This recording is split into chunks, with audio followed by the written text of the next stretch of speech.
చర్మరోగ నివారణకు ఔషధం ఎలా తయారు చేయాలో డాక్టర్ గారిని అడిగి ఇప్పుడు తెలుసుకుందాం.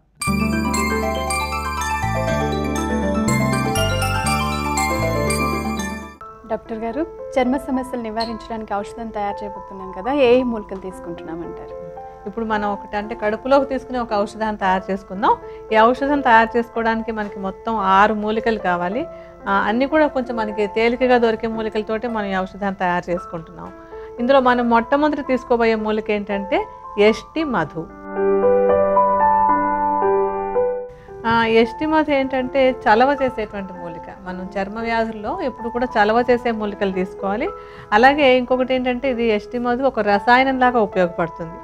రసాయనంలాగా ఉపయోగపడే మూలికలు ఎప్పుడు కూడా మన శరీరంలో ఉండేటువంటి మలినాలు బయటకు పోవడానికి, మంచి కణాలు కొత్త కణాలు అంటే కొత్తగా వచ్చేవన్నీ మంచి కణాలు వచ్చేలాగా బాగా ఉపయోగపడతాయి అన్నమాట. యష్టి మధుని తీసుకుని దాన్ని చూర్ణంలాగా చేసేసుకోవాలి. ఈ చూర్ణాన్ని ఎంత తీసుకోవాలంటే సుమారుగా ఒక 15 గ్రాముల పరిమాణంలో తీసుకోవాలి. తర్వాత మనం తీసుకోబోయేటువంటి సుగంధి పాల. సుగంధి పాల రక్తశుద్ధికి బాగా ఉపయోగపడేటువంటి మూలిక. అలాగే ఇది కూడా బాగా చలవ చేస్తుంది అనమాట, కొంచెం తీయగా ఉంటుంది. ఇది బాగా చలవ చేసేటువంటి మూలిక, రక్తశుద్ధికి చాలా బాగా ఉపయోగపడుతుంది. ఈ సుగంధి పాలని శారిబా అని అంటారు సంస్కృతంలో చెప్పేటప్పుడు.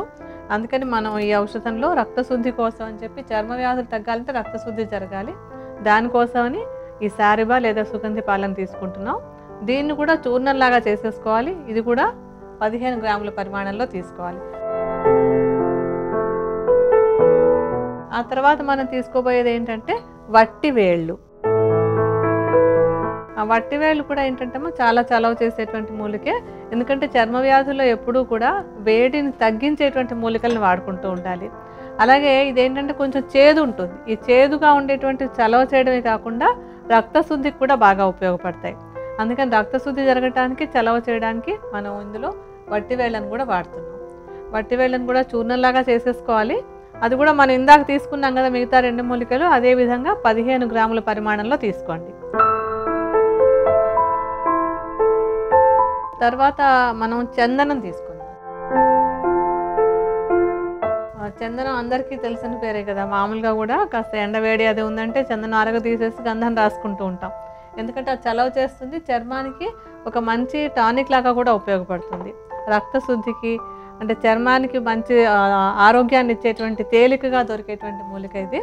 చందనాన్ని కూడా మనకు చూర్ణంలాగా దొరుకుతుంది. మంచి క్వాలిటీ ఉన్నటువంటి చందనం చూర్ణాన్ని తీసుకొచ్చి దాన్ని కూడా ఒక 15 గ్రాముల పరిమాణంలో తీసుకోండి. తర్వాత మనం తీసుకోబోయేటువంటిది ఎండు ఖర్జూరాలు. ఎండు ఖర్జూరాలు కూడా మనకి రక్తశుద్ధికి బాగా ఉపయోగపడతాయి. అలాగే ఏంటంటే ఒక రసాయనంగా కూడా మనకి ఎండు ఖర్జూరాలు బాగా ఉపయోగపడతాయి అన్నమాట. ఒక ఐరన్ టానిక్ లాగాను ఉంటుంది, రసాయనం లాగా ఉంటుంది, రక్తశుద్ధికి కూడా బాగా ఉపయోగపడుతుంది.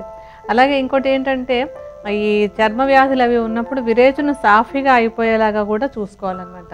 ఈ ఎండు ఖర్జూరాలు మనకి విరేచన సాఫీగా అవడానికి కూడా బాగా తోడ్పడతాయి.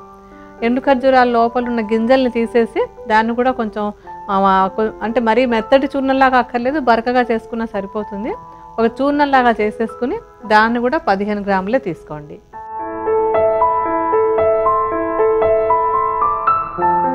ఆఖరిది ఏంటంటే ఎండు ద్రాక్ష. అంటే ఇప్పుడు ఇందులో కూడా మనం ఏంటంటే ఒక రసాయనంగా ఉపయోగపడుతుంది అనమాట. రసాయనాలన్నీ ఇందులో కలిపే మనం రక్తశుద్ధికి పనికొచ్చేవి రసాయనాలు అన్నీ కలిపి వాడుతున్నప్పుడు ఒకే ఔషధంలో మనకు కావాల్సినటువంటి అన్ని గుణాలు వస్తాయి. అంటే ఇది చలవ చేయడానికి, రక్తశుద్ధికి, రసాయనంగా కూడాను ఎండు ద్రాక్షను వాడుకుంటున్నాం. దీన్ని కూడా ఒక 15 గ్రాముల పరిమాణాలు అంటే ఒక ముద్దలాగా నూరేసుకుని, దీన్ని చూర్ణంలాగా చేసుకోలేం కదా, ఒక ముద్దలాగా చేసుకుని 15 గ్రాముల పరిమాణంలో మన మిగతా మూలికల మిశ్రమంలో కలుపుకుందాం.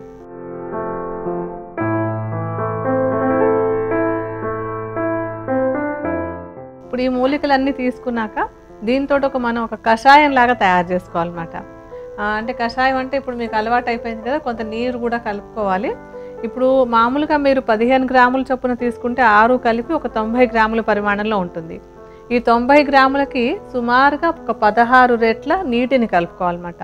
అంటే 1 లీటర్న్నర నీళ్లు, 1 లీటర్న్నర నీళ్ళని ఈ చూర్ణంలో కలిపేసి 2 బాగా కలిపి పొయ్యి మీద పెట్టి సన్నటి మంట మీద కాచండి.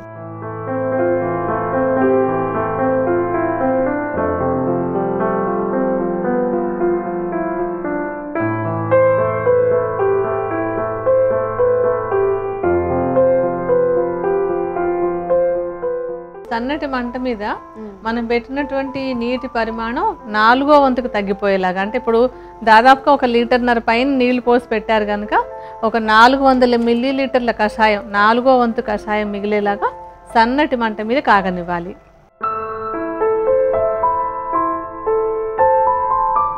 కషాయం రెడీ అయిపోయింది. ఇప్పుడు 4వ వంతు మిగిలింది కదా, ఈ కషాయాన్ని మనం ఇప్పుడు వడపోసుకుందాం. ఒక బౌల్లోకి దీన్ని వడపోసి తీసేసేయండి.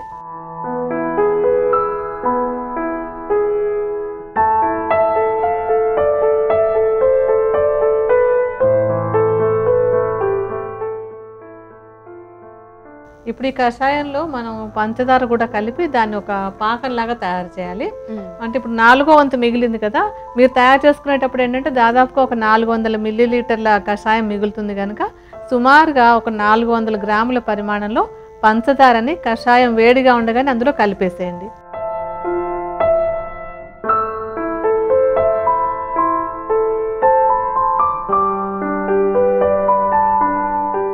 పంచదార కరిగిపోయేలాగా కలిపేసి దీన్ని మళ్ళీ మనం పొయ్యి మీద పెట్టి పాకం వచ్చేలాగా కాచుకోవాలన్నమాట. అంటే ఒక సిరప్ లాగా తయారవుతుంది మనకి ఇప్పుడు ఇది. దీన్ని మళ్ళీ సన్నటి మంట మీద పొయ్యి మీద పెట్టండి. మామూలుగా మన ఇంట్లో వంటలు అవి చేసేటప్పుడు పాకం పెడతాం, పంచదార పాకం పట్టినప్పుడు కొంచెం ఇలా అంటే జిగురుగా వచ్చినట్టు అవుతుంది కదా, తీగలాగా సాగేటట్టు. అలా వచ్చే వరకు మనం ఇప్పుడు ఈ మిశ్రమాన్ని కాచాలి.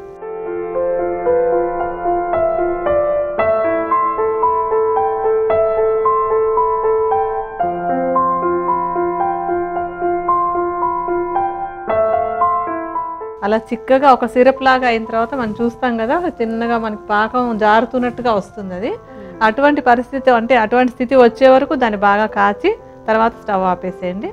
చల్లారిన తర్వాత, అంటే పూర్తిగా చల్లారిపోయిన తర్వాత దాన్ని ఒక సీసాలో, గాజు సీసాలో పోసి ఉంచుకోవాలి.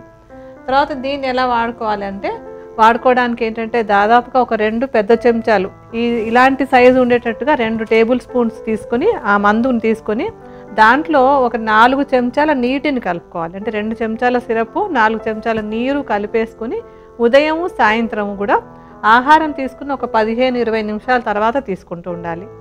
అంటే ఈ విధంగా కనుక రెగ్యులర్గా తీసుకుంటూ ఉంటే ఏవైనా చర్మ వ్యాధులు ఉన్నట్టయితే కనుక వాటిని తొందరగా తగ్గించుకోవడానికి ఈ ఔషధం రక్తశుద్ధి చేసి మనకి బాగా ఉపయోగపడుతుంది.